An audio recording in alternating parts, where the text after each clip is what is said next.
Introduction au concept de père riche, père pauvre.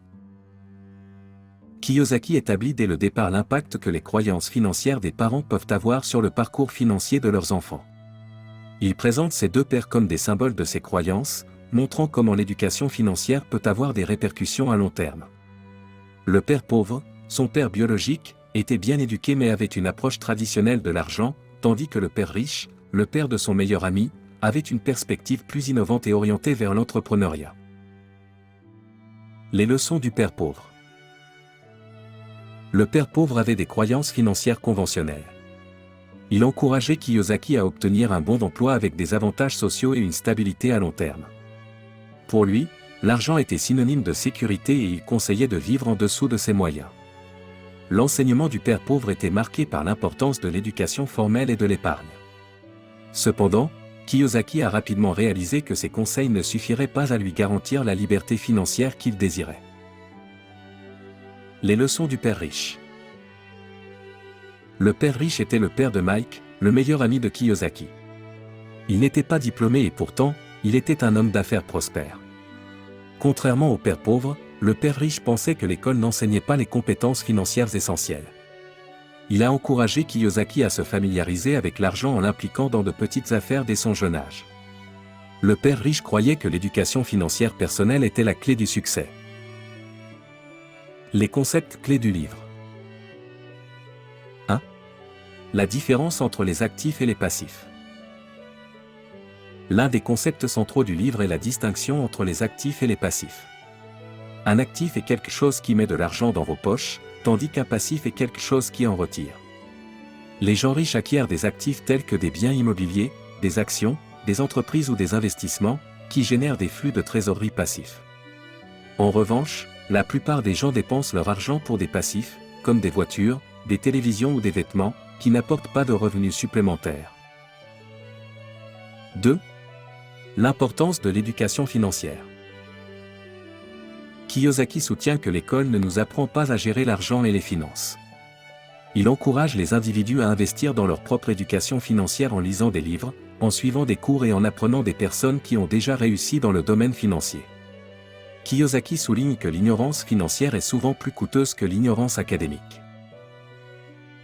3. Investir dans les actifs. Kiyosaki exhorte les gens à investir dans des actifs plutôt que dans des passifs. Il encourage à acquérir des biens qui peuvent générer des revenus récurrents, comme des propriétés locatives, des actions qui versent des dividendes, des obligations ou des entreprises. Il recommande de multiplier les sources de revenus passifs pour garantir une stabilité financière à long terme. 4. La peur de l'échec. L'un des obstacles majeurs à la création de richesse est la peur de l'échec. Kiyosaki affirme que l'apprentissage vient souvent de l'échec et que les personnes qui réussissent sont celles qui surmontent leurs peurs, prennent des risques calculés et sont prêtes à apprendre de leurs erreurs. 5. L'esprit d'entrepreneur. Le père riche encourageait Kiyosaki à adopter un esprit entrepreneurial. Il soulignait l'importance de l'innovation, de la recherche d'opportunités d'affaires et de la capacité à analyser les risques. Kiyosaki encourage les lecteurs à sortir de leur zone de confort et à envisager des solutions créatives pour résoudre les problèmes financiers. 6. Les impôts et la fiscalité. Kiyosaki souligne également l'importance de comprendre comment les impôts fonctionnent et comment ils affectent nos finances.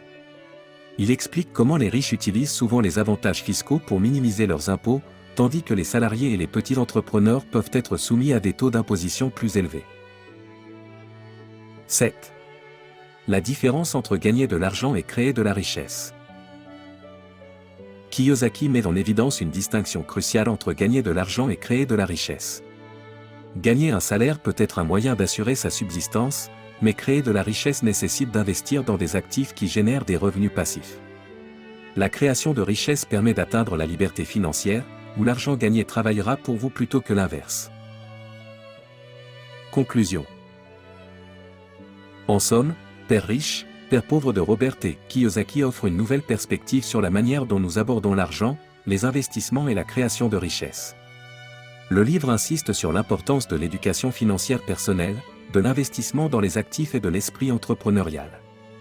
En utilisant l'analogie de ces deux pères, Kiyosaki encourage les lecteurs à remettre en question les croyances conventionnelles sur l'argent et à prendre des mesures pour améliorer leur éducation financière.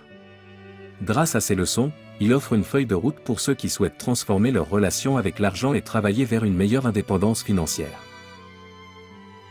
Alors, devriez-vous acheter Père riche, Père pauvre en 2023 ? Définitivement oui.